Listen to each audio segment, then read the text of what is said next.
Daruk nayeng ni banai Mmylliem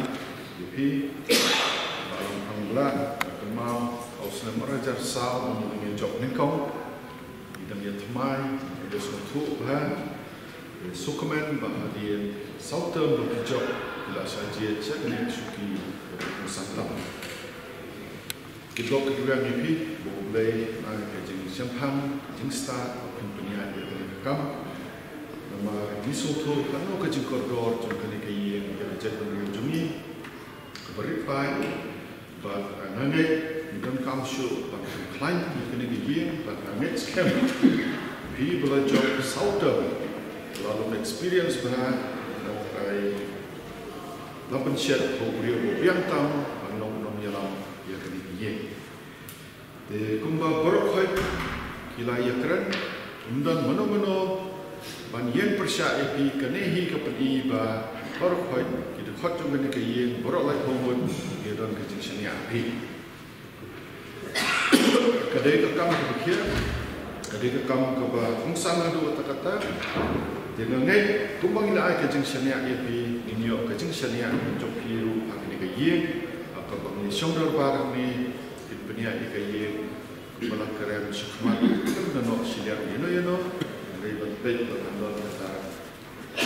jin penia ikaye ba ailat kan yang itai kumju ya yang sencaru de kamdai kubasuk menjok election sosial antara ni bagi paiba amoklam dingai idom kecingnya api dementa kapau saya kira bahwa ni baru aku naik guru di tempau kecingnya api opini lam ini keyen aku kom kebadai dan kebetulan kecingkit kia burung yang keyen kita berkoi pek bahkan yang keyen siapa yang keyen kepementoi yang kecil penriu kepementoi yang jelas jumi ini berkoi kemudian yang rikasi jentia bayi jumi dengan ini kedua kian lapang negara dulu terlepas peniat di negara kedua penonton junior juki. Dan aku beli ya di Jerman dalam sudah IT nanti bak peniat sincere bak kerja kupon simpan keburu dan aku beli ya i mari lasa jet bak keburu kuat jangka yang dorba tawan jangka Mmylliem. Dan aku beli ya iru beli Donbok tadi, bila mana kita sekali ke bawah, tentangnya ke orang kena konstitusi, rekumu Mmylliem berjalan berkoi. Dengan dunia ini, ya kedua kedua, bah tangsa sekumba arsna meyai, bahkan kaya kenapdan,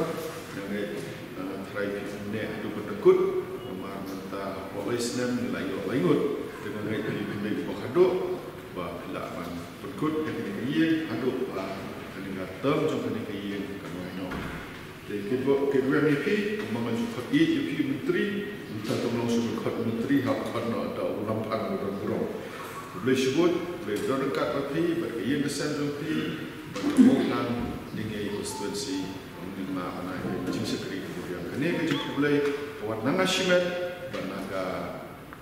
khatsal Mmylliem konstitusi UP Pak menteri boleh sebut